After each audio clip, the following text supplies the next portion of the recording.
ការប្រឡំបាត់ដប់គ្រាន់តែជាការបើកទ្វារមួយដើម្បីជួយឲ្យអូនទៅជំហានបន្ទាប់មួយទៀតរបស់បងអូនដូច្នេះកុំឲ្យការភ័យខ្លាចមួយពេលរបស់បងអូនមកលួចក្តីសម័យរបស់បងប្អូនបែបនេះ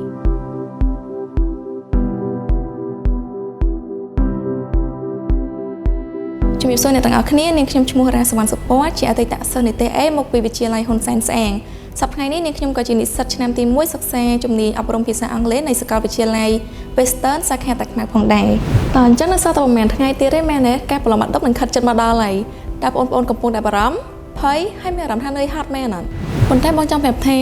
ពីឆ្នាំមុននេះបងក៏ធ្លាប់មានអារម្មណ៍នឹងដែរអារម្មណ៍ដែលបើកសភៅមក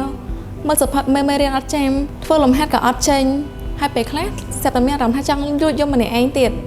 ប៉ុន្តែបងជឿជាក់ថាបងប្អូនអាចធ្វើបាននិទេស A មិនមែនសម្រាប់អ្នកដែលគាត់ឆ្លាតអស្ចារ្យពីកំណើតទេប៉ុន្តែនិទេស A ក៏សម្រាប់អ្នកណាដែលគាត់ខិតខំប្រឹងប្រែងមិនបោះបង់ហើយនឹងព្យាយាមប្រយុទ្ធដល់ទីបញ្ចប់ផងដែរសម្រាប់បងវិញបងក៏មានគំនិតខ្លះៗចង់ចែកចំណុចទៅបងប្អូនដែរទីមួយគឺការកុំប្រៀបធៀបខ្លួនឯងជាមួយនឹងអ្នកដទៃដល់ដំណាក់កាលនេះហើយអ្វីដែលយើងអាចធ្វើបានគឺការលើកទឹកចិត្តខ្លួនឯងយើងដើរមួយជាផ្លូវរបស់យើងប៉ុន្តែយើងត្រូវច្បាស់ថាយើងបានខំប្រឹងអស់ពីសមត្ថភាពរួចហើយទី2ផ្ដោតទៅលើការធ្វើវិញ្ញាសាចាស់បងប្អូនបានដឹងហើយត្រូវអត់ថាវិញ្ញាសាទាំងអស់អាចនឹងចេញមកមានទម្រង់ដូចគ្នាឬមួយក៏ខុសគ្នាខ្លះប៉ុន្តែការធ្វើទៅលើវិញ្ញាសាចាស់អាចនឹងឲ្យអូនដឹងថាតើវិញ្ញាសាអាចនឹងមានទម្រង់បែបណាដែលទាំងអស់នេះអាចជួយឲ្យបងប្អូនបានត្រៀមខ្លួនរួចរាល់នៅក្នុងការប្រឡងដូចគ្នាសម្រាប់ទី3នោះគឺជាចំណុចដែលសំខាន់បំផុតគឺការថែរក្សាសុខភាពអូនដឹងហើយថាឧទាហរណ៍ថាបើអូនខំប្រឹងរៀនតាំងពីដើមឆ្នាំមកប៉ុន្តែ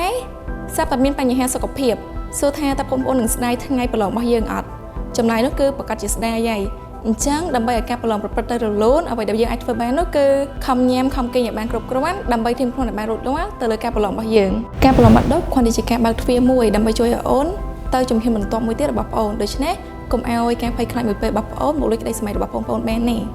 បងជឿជាក់លើបងអូនគ្រួសារបងអូនក៏ជឿជាក់លើអូនដែរប៉ុន្តែដែលសំខាន់មួយទៀតនោះគឺអូនក៏ត្រូវជឿជាក់លើខ្លួនឯងដែរជួបគ្នាថ្ងៃប្រឡងនៅថ្ងៃប្រកាសលទ្ធផលជាមួយនឹងស្នាមញញឹមនិងនិទេស A ទាំងអស់គ្នាណាស៊ូ